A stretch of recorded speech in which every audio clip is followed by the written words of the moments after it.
In this video, we will be looking at logarithmic properties. We're going to begin by looking at some basic properties of logarithms. So for a being not equal to 1 and a being greater than 0, we get log base a of 1 is equal to 0. This should make sense because if we put it into exponential form, we will have a raised to the 0 power is equal to 1. And we know that this is true as long as a is not equal to 0. And we're restricting a to be positive, so a can't be 0. We know this is true. Next up, we have log base a of a is equal to 1. Again, if we put it into exponential form, that will look like a to the first power is equal to a. And we know that's true. And finally, we have log base a of a raised to the r power is equal to r. And again, putting it into exponential form, that will look like a to the r is equal to a to the r, and I really hope that one's true. So hopefully some of these basic properties just kind of make sense. So we're going to use them to see if we can simplify some of these logarithmic expressions. First up, we have log base 2 of 2 raised to the negative 7 power. Well, that's that last rule we were just looking at. This should be equal to negative 7. We can check our answer by putting it into exponential form. We will have 2 raised to the negative 7 power is equal to our argument 2 to the negative 7th power. Good enough for me. Next up, we have the natural log of 1. Well, that's a logarithm with whatever base, in this case it's base e, of 1, that should be equal to 0. Because if we write this in exponential form, natural log has a base of e. It'll be raised to the 0 power is equal to 1. And we know that's true because anything except for 0 raised to the 0 power is equal to 1. Finally, we have e raised to the natural log of 8 power. We want to simplify that. Well, we didn't see an expression written like this before. So let's just say it's equal to x for now.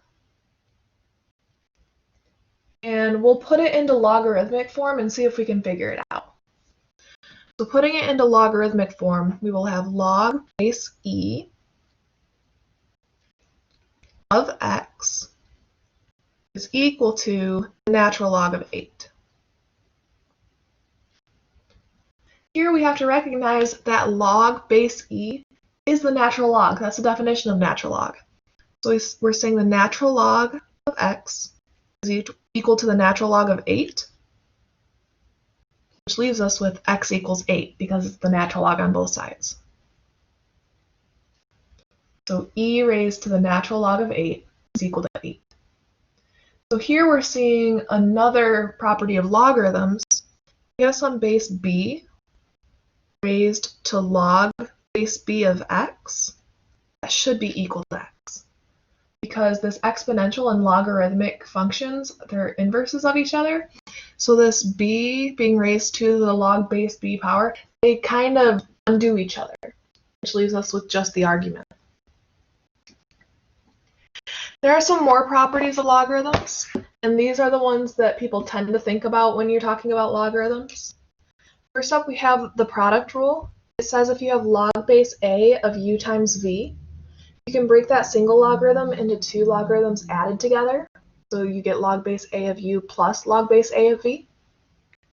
If you have division within your logarithm, then you can break it into 2 logarithms subtracted. So log base a of u divided by v is equal to log base a of u minus log base a of v. And finally, we have the power rule. And I don't think of it as the power rule. I think of it as Amanda's favorite log rule because it is my favorite log rule. I'm not sure what it is, but I really like this one. If we have log base a of u raised to the n power, then we can take that n exponent and plop it out front, giving us n times log base a of u.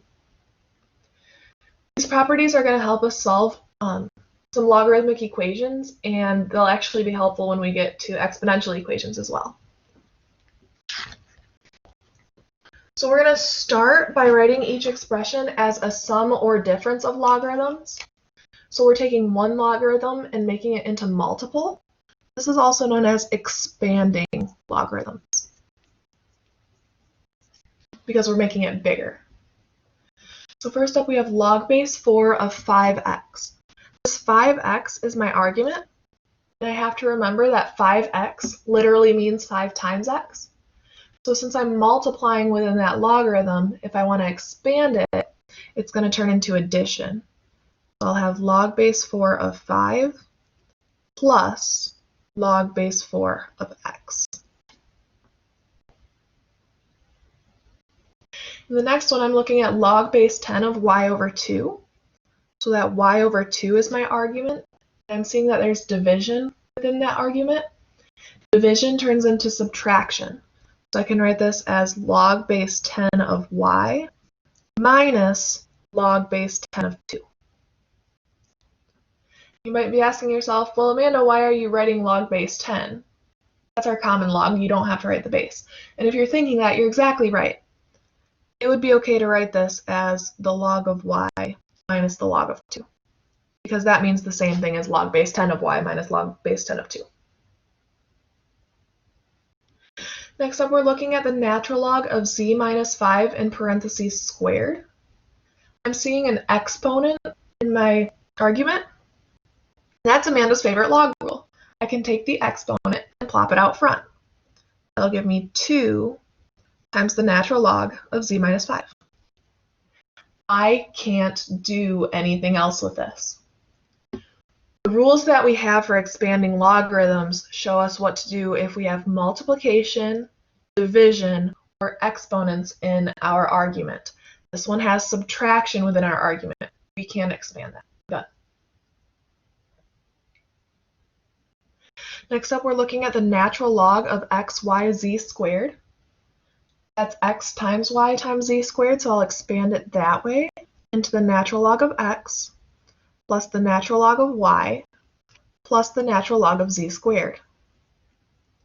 But then I see that I have an exponent, and I can use Amanda's favorite log rule on exponents and plop that exponent out front. The question is, where does that 2 go? Does it go out in front of the natural log of x? Does it go in front of the natural log of x and then put all the natural logs in parentheses? Does the 2 go in front of the natural log of z? You have to figure that out. So I'm going to ask myself, what is squared here? Is x squared? No. Is y squared? No. Is z squared? Yes. So that 2 is only squaring the z, meaning when I put it out front, it needs to only be on the natural log of z term. So this is going to look like the natural log of x plus the natural log of y plus 2 times the natural log of z. Next up, we're looking at the log of x to the 6th, y to the 3rd over z to the 8th. So I'm seeing multiplication in my numerator, and then because it's a fraction, there's division there as well.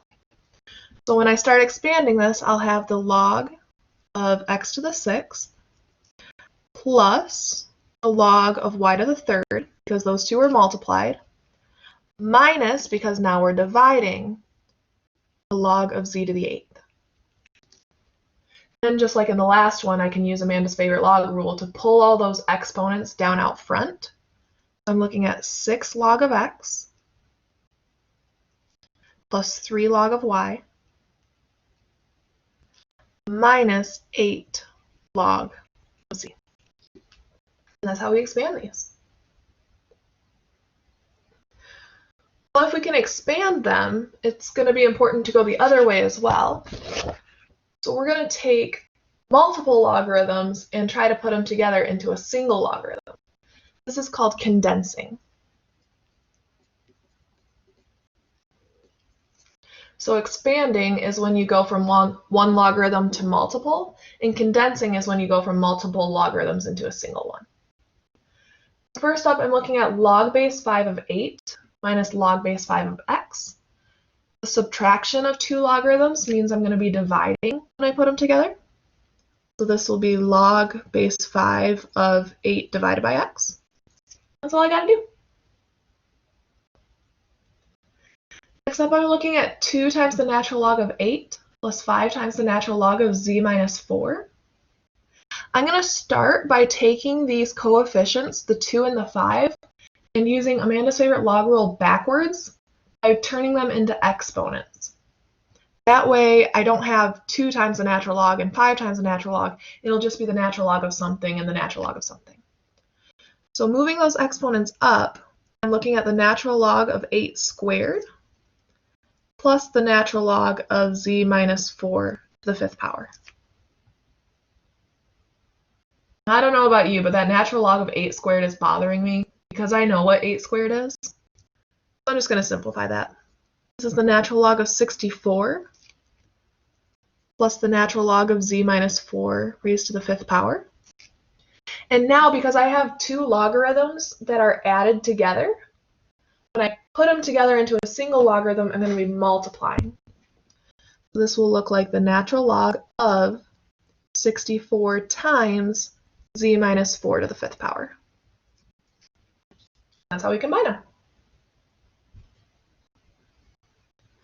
Next up, we're looking at 6 log base 2 of a minus 3 log base 2 of b. Just like last time, I want to get the coefficients out of there. So I'm going to use Amanda's favorite log rule backwards. So the 6 is going to go up as an exponent, giving me log base 2 of a to the 6th power. Minus, the 3 is going to go up, so I have log base 2 of b to the 3rd power. And since I have subtraction between my 2 logarithms, I'm going to be dividing when I put them together. This will look like log base 2 of a to the 6th over b to the 3rd.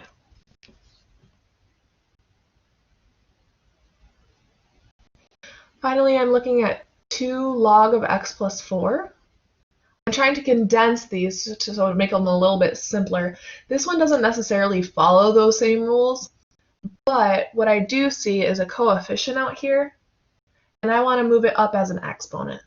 So another way I can write this is the log of x plus 4 squared.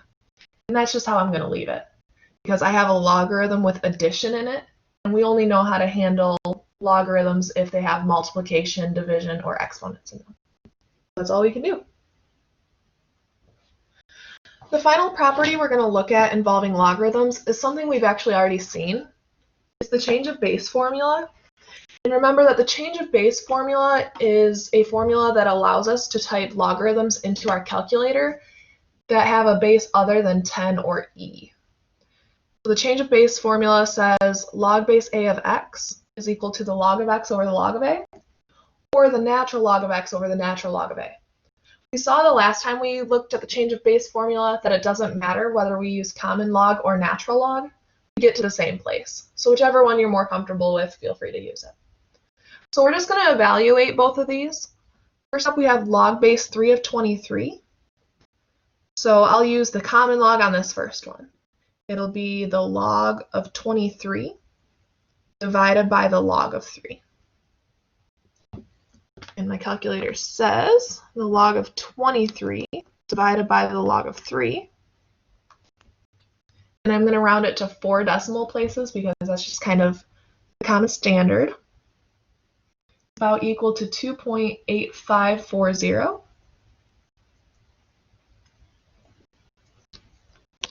And then for the second one, we want to find log base 5 of 64. I'll do this one using the natural log, just for funsies. So it will look like the natural log of 64 divided by the natural log of 5. Natural log of 64 divided by the natural log of 5. And I'm going to round that out to 4 decimal places, giving me approximately 2.584. This change of base formula is going to be really useful in the next section and the section after when we are trying to simplify some stuff into like actual numbers rather than just logarithms. So make sure you start getting used to using this change of base formula.